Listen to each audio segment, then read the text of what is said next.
Welcome everybody to another video of Ancient Greece Reloaded. Today we will talk about Icarius, the man who was placed among the stars by the gods.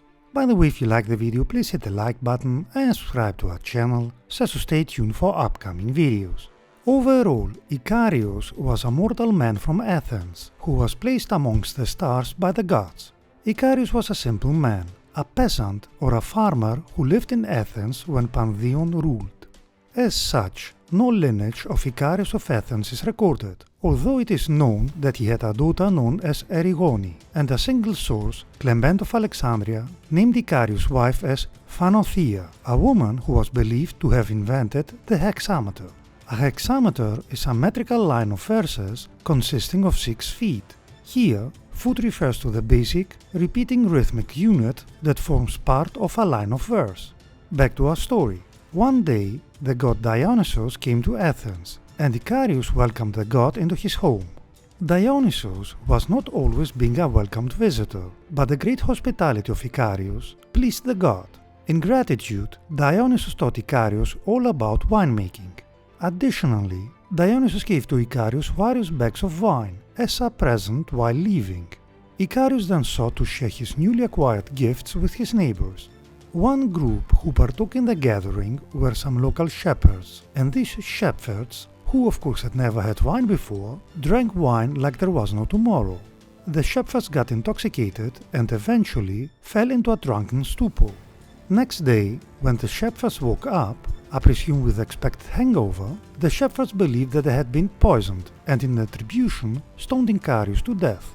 Alternatively, the murder was committed by the relatives of those who had drunk the wine and saw them lying flat on the ground, the relatives being unable to recognize that they were just unconscious.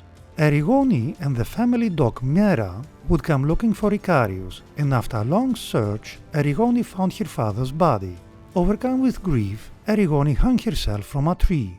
The ever-faithful Maera would also die, because Maera leaped off a cliff. Upon hearing the news, Dionysus was angry and punished Athens with a plague, inflicting insanity on all the unmarried women who all hung themselves, imitating Erigone. The Athenians would consult with the oracle of Delphi, where Pythia told them that the only way to regain favor with Dionysus was to find the bodies of Icarius and Erigone and bury them with honors. The bodies could not be found though, and so instead the Athenians introduced a festival to give honorific rights to Icarius and his daughter, and in this manner Dionysus was appeased.